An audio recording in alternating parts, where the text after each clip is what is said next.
নজর রাখবো পরবর্তী সংবাদে। তিস্তা সহ বহু প্রকল্প নিয়ে এবার আলোচনায় চীন সফরে এবার পাড়ি দিলেন বাংলাদেশের প্রধানমন্ত্রী শেখ হাসিনা। জিনপিং এর সঙ্গে বৈঠক করবেন বাংলাদেশের প্রধানমন্ত্রী।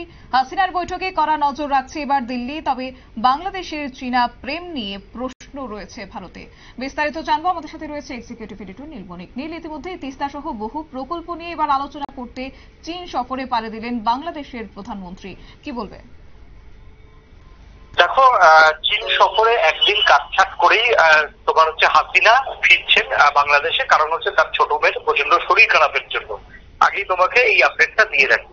তবে চীন সফরকে অত্যন্ত গুরুত্বপূর্ণ ভাবেই দেখছে নয়াদিল্লি, কারণ নয়াদিল্লি খুব ভালো মতোই বুঝতে পারছে যে ভারত থেকে যখনই কোনো সিদ্ধান্তে, ভারতের সঙ্গে বাংলাদেশের যখনই কোনো সিদ্ধান্ত নিয়ে একটা টানাপোড়েন হয় বা সিদ্ধান্তে সহমত হয় না, ঠিক সেই সময় হাসিনা বারবার ট্রাম্প কার্ড হিসেবে চায়নাকে খেলে।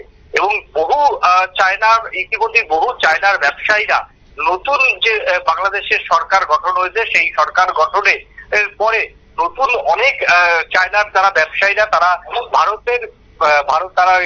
ভারতের শিল্পপতিদের কিভাবে জব্দ করা যায় তা নিয়ে কিন্তু গেম প্ল্যান বাংলাদেশে সাজিয়েছে। এটা কিন্তু দিল্লির কাছে বা রয়ের কাছে খবর রয়েছে।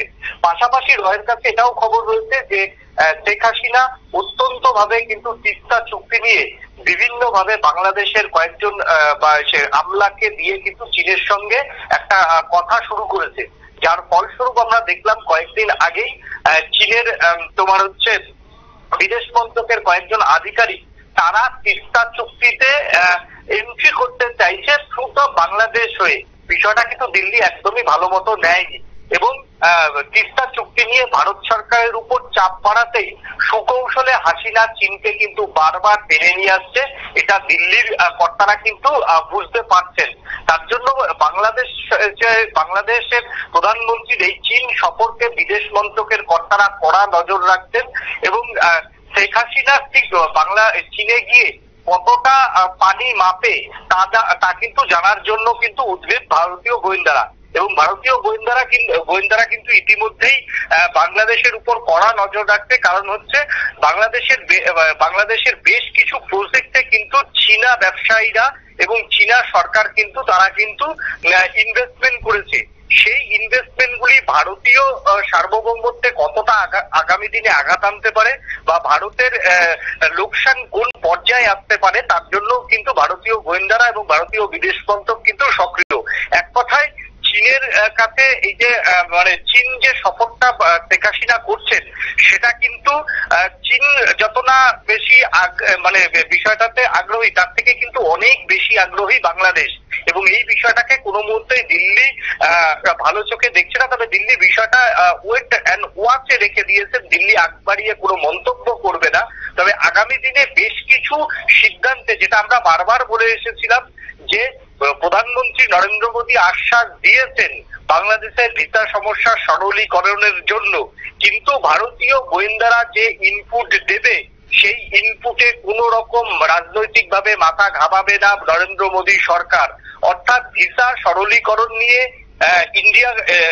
ইন্ডিয়ার রয়ের এবং ইন্ডিয়ার সেন্ট্রাল আইবি এবং কাস্টমস তারা যে রিপোর্ট হাই কমিশনে দেবে, সেই হাই কমিশনের রিপোর্টের উপর কোন রকম হস্তক্ষেপ করবে না রাজনৈতিক ভাবে নয়াদিল্লি। এবং সেই ক্ষেত্রে যারা বাংলাদেশের যে সমস্ত নাগরিকরা ভারতে আসেন তাদের মেডিকেল ভিসার উপর কড়া নজর রাখবে এবং মেডিকেল ভিসাতে ঠিকঠাক তারা চিকিৎসা আদৌ করছে কিনা, আদৌ ভারতে আসছে কিনা, এইসব রিপোর্ট দেওয়ার এইসব রিপোর্ট যখন ভারতীয় হাই কমিশনে যাবে, সেইগুলি সমস্ত বিষয়ে দেখার পরেই কিন্তু ভিসা কিন্তু দেবে। দিল্লি ভিসা দিতে রাজি, কিন্তু তার মানে এই নয় যে ভারতের সার্বভৌমত্বে যারা আঘাত আনতে পারে যে সমস্ত বাংলাদেশিরা, তাদের কোনো মুহূর্তেই ভিসা ছাড়তে চাইছে না। তার জন্য এই মাসেও কিন্তু শেখ হাসিনা যাওয়ার পরেও কিন্তু ভারত সরকার কিন্তু খুব বেশি ভিসা এখনো পর্যন্ত ছাড়েনি। অর্থাৎ দিল্লিও পাল্টা চীনকে ঠেকাতে বাংলাদেশকে প্রয়োজন, একথা অনস্বীকার্য। কিন্তু দিল্লি যত বেশি বাংলাদেশকে দেবে, ঠিক তত বেশি বাংলাদেশের উপর কিন্তু কড়া নজর রাখবে। নরেন্দ্র মোদী সরকারের যে এই মুহূর্তে যে নীতি, বাংলাদেশকে বিভিন্ন ভাবে সাহায্য করো, কিন্তু বাংলাদেশের পরিকাঠামো শিল্পে ভারতীয় শিল্পপতিদের যদি বাংলাদেশ অযথাই বাধা দেয়, টিট ফর যে ট্যাট নীতি সেটা কিন্তু গ্রহণ করবে দিল্লি। এবং এই যে হাসিনার যে চীন সফর, যে চীন সফরের উপরও কিন্তু কড়া নজর রাখছে দিল্লি। একদমই নীল, ধন্যবাদ। বিস্তারিত বিষয় তুলে ধরলো এক্সিকিউটিভ এডিটর নীল বণিক। তবে চীন সফরে গিয়েছেন বাংলাদেশের প্রধানমন্ত্রী শেখ হাসিনা এবং সেখানে যাওয়ার কদিন আগেই দেখা গিয়েছিল যে ভারত সফরে এসেছিলেন তিনি। ফলে গোটা ঘটনার উপর কিন্তু এবার নজর রাখছে নয়াদিল্লি। নিয়ে নিচ্ছে ছোট একটি বিজ্ঞাপন বিরতির, সঙ্গে থাকুন।